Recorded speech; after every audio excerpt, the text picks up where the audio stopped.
72시간 단식을 성공하고 과연 몇 킬로가 빠졌을까요? 지금 브이로그 시작합니다. 저의 단식 시작 몸무게 먼저 체크할게요. 1일차 다음날 아침 공복에는 따뜻한 물을 마셨습니다.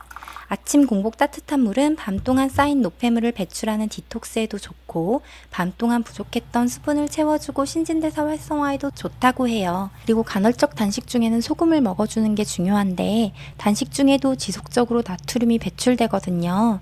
그런데 소금을 보충하면서 전해질 균형이 맞춰진다고 합니다.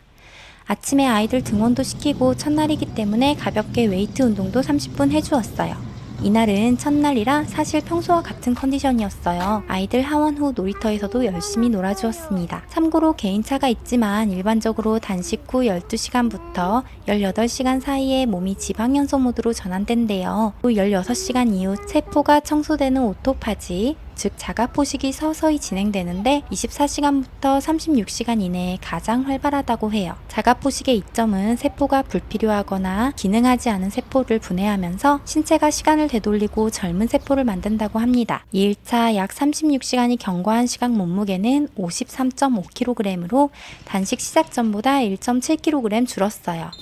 둘째 날 컨디션은 평소처럼 괜찮았지만 하루가 더 남았기 때문에 별도로 운동은 하지 않았어요. 대신 집에서 택배도 받고 유튜브 영상 녹화도 하고 밀린 편집도 하고 집안 정리도 했습니다. 이날 아이들 등하원하고 놀아주고 산책하느라 1만 보 이상은 걸은 것 같아요. 다만 심하게 피로하거나 빈혈이 있거나 기력이 달리진 않았어요. 아이들 하원 후에 나비 정원으로 산책을 갔습니다. 나비 너무 예쁘죠? 단식 시간 48시간이 지나면 성장 호르몬이 상승하는데요. 이 성장 호르몬은 순 근육량을 증가시키고 심혈관을 건강하게 한다고 합니다. 1차 몸무게입니다. 아침에 일어나자마자 양치하고 꼭 따뜻한 물과 소금 1티스푼은 챙겨 먹어줍니다. 단식 시간 56시간부터 72시간 동안 인슐린이 가장 낮은 상태가 되고 이런 상태는 몸의 염증을 낮추고 당뇨병 위험이 있는 경우에도 도움이 된다고 해요. 제가 참고한 단식 시간별 효능은 단식 추적기 어플의 안내사항을 참고하였고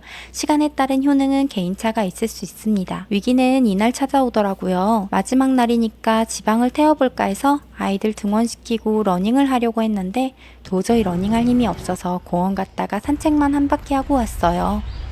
오후에도 아이들 하원시키는 것조차 기력이 딸리는 느낌이었어요.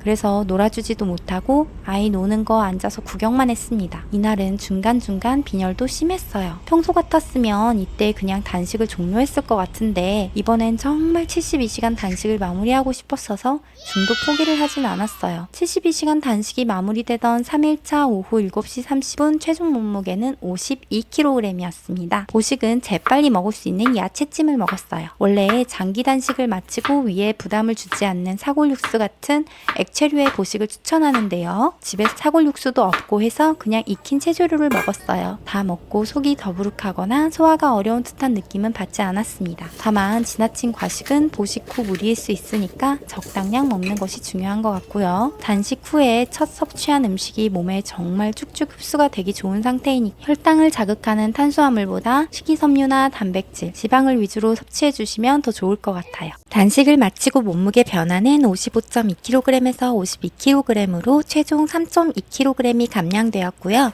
이 몸무게 변화는 수분과 체지방이 빠진 것으로 그중 수분이 빠진 것은 정상적인 식사를 드시면 일부 돌아옵니다. 안녕하세요 여러분. 단식을 시작하시는 분들에 대해 주의사항을 먼저 알려드리려고 해요. 일단 몸에 질병이 있으신 분들의 경우는 꼭 담당 의에게 조언을 먼저 얻으시고 시작을 하시기를 추천드리고요. 단식을 처음 시작하시는 초보자의 경우에는 12시간부터 시작을 하셔서 14시간, 16시간, 24시간, 36시간 이런 식으로 조금씩 시간을 늘려가시면서 도전을 하시기를 추천드려요. 72시간 단식을 마치고 느꼈던 좋았던 점은요. 첫 번째, 제가 쓸 수 있는 시간이 늘어났다는 점이에요. 식사를 하게 되면 실제로 많은 시간이 들잖아요. 뭘 먹을지 고민하는 시간, 요리를 하는 시간, 설거지하고 정리하는 시간, 밖에서 사 먹더라도 그곳으로 이동하는 시간이 있고 그곳에서 식사하고 다시 돌아오고 하루 많게는 2번에서 3번 반복해야 하는데 그거를 줄이니까 정말 하루에 2시간에서 3시간 정도의 여유가 생기더라고요. 그런 시간적 여유가 생긴다는 게 너무 좋았던 것 같아요. 그리고 뭘 먹어야 되는지 결정해야 되는 것도 생각보다 되게 부담스러운 일이잖아요. 그런 것들에 대한 강박이나 의무감에서 좀 자유로워지는 것 같은 느낌이 너무 좋았던 것 같아요. 그리고 두 번째는 식습관을 개선하는 기회가 될 수 있겠다라는 생각이 들더라고요. 단식을 계속 진행하면서 점점 시간이 흐를수록 입맛도 되게 예민한 상태로 변하거든요. 그러면 단식이 끝나는 보식을 하는 시점에 자연 그대로의 음식을 섭취하면 그게 훨씬 더 잘 느껴져요. 사실 식습관도 식하고 습관이잖아요. 그거를 조금만 더 연장해서 몇 번 더 해주면 예전에 자극적이고 기름진 음식을 자주 먹었던 식습관으로부터 조금 좋은 방향으로 개선할 수 있는 계기가 될 수 있을 것 같아요. 세 번째는 몸에 붓기가 빠지고 몸이 가벼워집니다.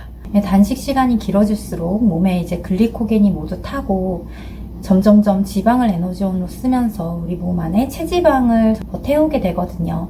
그렇기 때문에 단식 동안 충분히 움직이고 운동을 약간만 병행을 하면 체중 감량에 큰 도움이 되는 것 같아요. 다섯 번째는 정신이 맑고 또렷해집니다. 실제로 우리 몸은 그 탄수화물을 에너지원으로 쓸 때보다 지방을 에너지원으로 쓸 때 정신이 더 맑고 명료하다고 해요. 저도 이 기간 동안 어떤 작업을 함에 있어서 집중력이 더 높아지는 것 같은 경험을 했고, 생각보다 마지막 날을 제외하고는 컨디션도 괜찮았거든요. 그렇기 때문에 전반적으로 저에게 유익한 점이 너무 많았던 것 같아서 종종 진행을 할 예정입니다. 다만 72시간 단식이 장시간 단식이기 때문에 너무 자주 하는 건 추천드리지 않고요. 6개월에 한 번씩만 해도 좋을 것 같아요. 마지막으로 앞서 말씀드렸던 것처럼 단식은 우리 몸에 맞는 시간을 시험을 하면서 신중하게 접근을 하셔야 되시거든요. 초보자인데 무리한 단식을 처음부터 진행을 하시는 것보다 조금씩 시간을 늘리면서 점점점 단식 시간을 늘려가는 방향으로 도전을 하시기를 추천드리고요. 단식을 하면서 지나치게 몸에 기운이 없거나 어지러움이 동반되는 경우에는 소금 1티스푼을 한번 먹어보고 그래도 계속되면 단식을 중단하시는 게 좋은 것 같아요. 특히 여성분들은 여성 호르몬 주기를 고려해서 단식 시간을 조절하셔야 되는데 월경기 전 10일은 단식을 하지 않으시는 게 좋거든요. 여자의 호르몬 주기에 따른 단식 시간은 제가 올린 영상을 참고해 주시면 좋겠습니다. 그러면 시청해 주셔서 감사합니다.